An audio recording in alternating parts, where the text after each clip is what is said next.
Let's dive into one of the most incredible stories from the ancient world, a true legend of science and warfare, the story of Archimedes' death ray.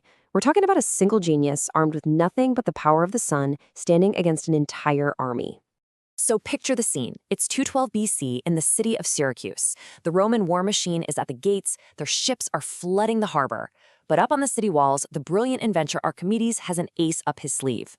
Just like in this incredible painting, he supposedly had his soldiers use their polished shields as mirrors, focusing the sun's rays into one single powerful beam of heat to set the Roman fleet on fire.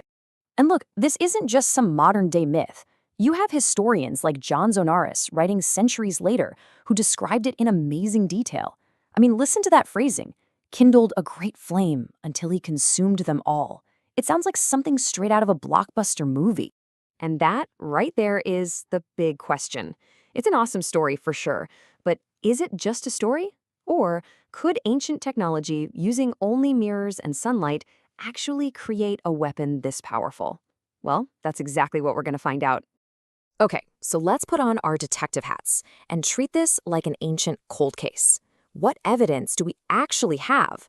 We need to sift through the legend to find the facts. So right away, this timeline shows us a huge, glaring problem. The siege itself is in 212 BC, but the first time anyone even mentions Archimedes using fire is more than 300 years later. And the specific idea of using mirrors or burning glasses, that doesn't pop up for another 300 years after that. We're talking about a gap of centuries in the historical record. And here's the real kicker. There was a historian named Polybius who was writing about the Siege of Syracuse pretty much as it was happening. He wrote in great detail about Archimedes' other incredible war machines, like these giant claws that would literally lift ships out of the water. But a giant sun-powered death ray? Not a word. Not a peep. That silence is, well, it's pretty loud. So the ancient texts are shaky, at best. So what happens when we bring this idea into the modern world? Well, plenty of very smart people have tried to put this myth to the ultimate test.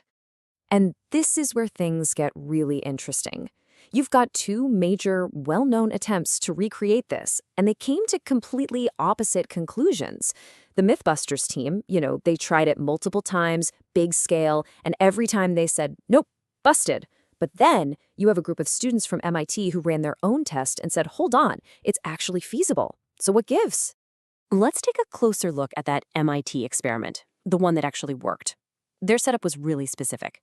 They used 127 small, square mirrors, all focused on a wooden model of a boat about 100 feet away.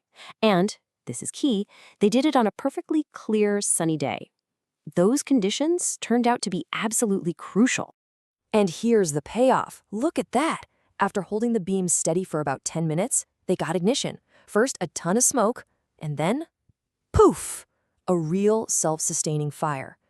So, scientifically speaking, yes, you absolutely can set a boat on fire using a bunch of mirrors. And we're not just talking about getting it a little toasty. To make that happen, the surface of the wood had to hit about 1100 degrees Fahrenheit. That's the point where the wood releases flammable gases that then burst into flame. That is an insane amount of focused energy. So we've proven that it's possible, but that brings us to the real question. Is it practical? I mean, it's one thing to make something work in a controlled experiment. It's a whole other thing to use it as a weapon in the chaos of a real battle. I saw this quote on Reddit that just perfectly sums up the entire debate. The science is sound. It is the execution that is tricky. That right there is the line between a cool science project and an actual effective weapon of war. And just think about the challenges. First, coordination. Can you imagine trying to get hundreds of soldiers to aim their individual shields perfectly at one small spot on a moving ship? And it had to be a perfectly sunny day. The MIT team said even a few clouds completely stopped their test. And probably the biggest point, why would you go through all that trouble when you already had flaming arrows and catapults? They were simple, they were reliable, and they got the job done. This all leads to a theory that honestly just makes a lot more sense. What if the mirrors weren't meant to burn anything at all? What if they were used as a psychological weapon, a dazzler? You flash the blinding sun into the eyes of the Roman sailors and archers. It would cause chaos, disorient them, and make them much easier targets for your conventional weapons. So, if the death ray probably wasn't a real weapon, why are we still so fascinated by it 2,000 years later? Why does this particular story stick with us?